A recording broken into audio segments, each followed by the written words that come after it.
انسان کی تسکین کے لیے اور انسان کی راحت کے لیے اور انسان کے اطمینان، چین اور قرار کے لیے اللہ تعالیٰ نے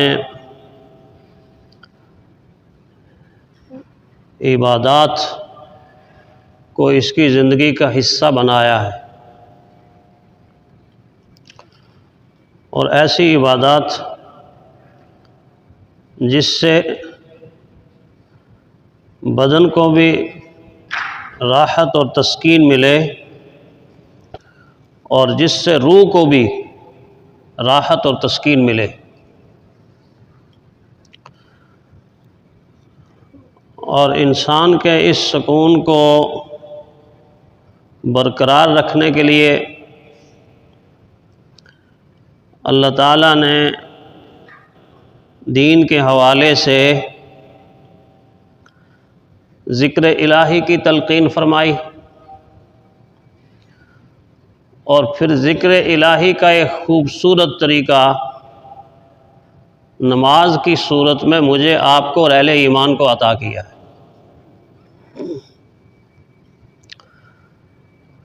نماز اللہ کے قرب کا وہ ذریعہ ہے اور انسان کی تسکین کا وہ ذریعہ ہے جس میں انسان مصلے پہ کھڑے ہو کر، اس فرش پر کھڑے ہو کر براہ راست اللہ تعالیٰ سے، عرش والے سے گفتگو کرتا ہے، التجا کرتا ہے، درخواست کرتا ہے، دعا کرتا ہے، اپنے حالات اللہ تعالیٰ کے سامنے رکھ کے اس سے مدد کا طلبگار ہوتا ہے،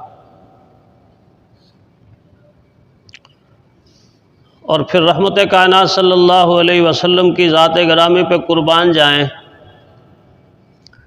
کہ آپ نے فرض نماز تو اپنے عمل سے سکھائی ہی ہے،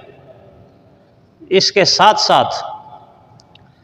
نوافل کا وہ خوبصورت سلسلہ اور بہترین عبادت بھی اپنے عمل سے امت کو سکھائی اور سمجھائی۔ چنانچہ پیارے پیغمبر صلی اللہ علیہ وسلم نے اس عبادت کے بارے میں کہ جو عبادت اللہ کو بھی بڑی محبوب اور اللہ کے محبوب کو بھی بڑی محبوب، وہ عبادت رات کی تنہائی میں مصلے پر کھڑے ہو کر اللہ کو یاد کرنا، اور وہ عبادت رحمت کائنات صلی اللہ علیہ وسلم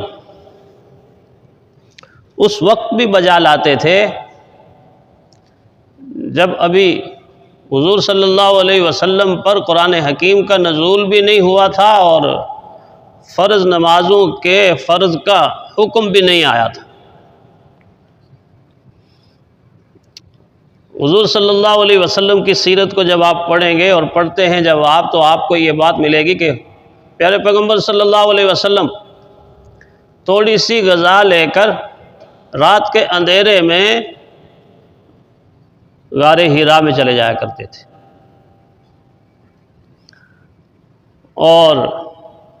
غار حرا میں ان رات کی تنہائیوں میں، رات کے ان اندھیروں میں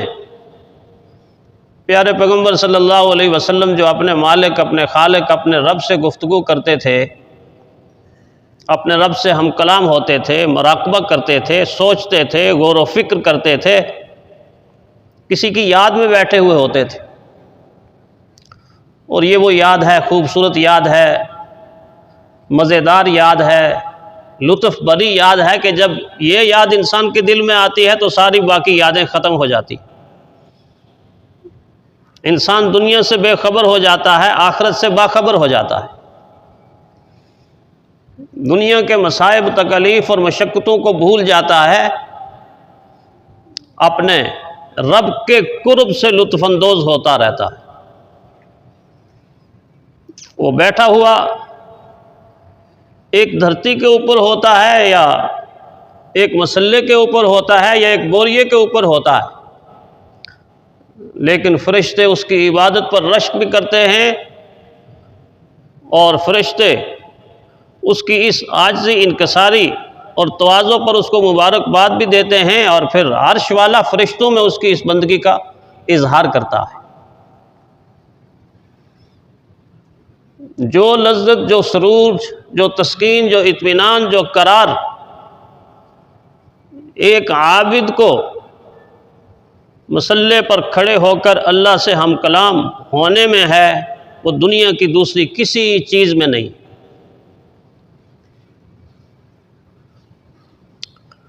اسی لیے علماء نے کہا کہ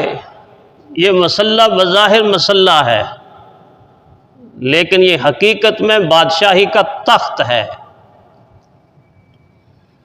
کئی لوگ دنیا میں ایسے گزرے ہیں کہ جن کو اللہ تعالیٰ نے ظاہری بادشاہی کا تخت عطا کیا، وہ تخت نشین ہو گئے، لیکن جب ان کو خبر ہوئی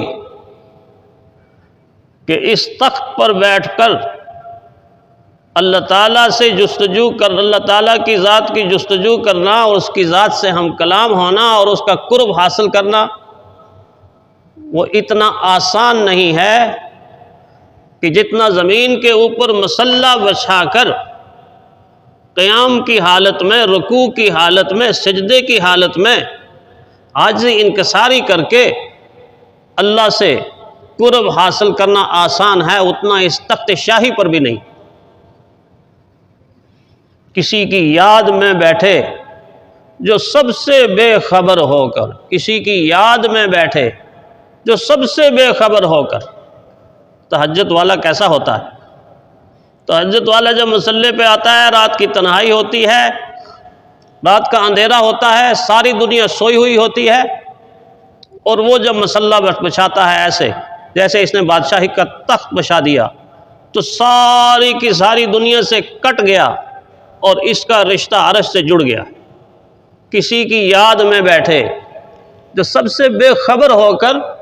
تو ٹوٹا بوریا اپنا وہی تخت سلیمان تھا، وہی تخت سلیمان تھا۔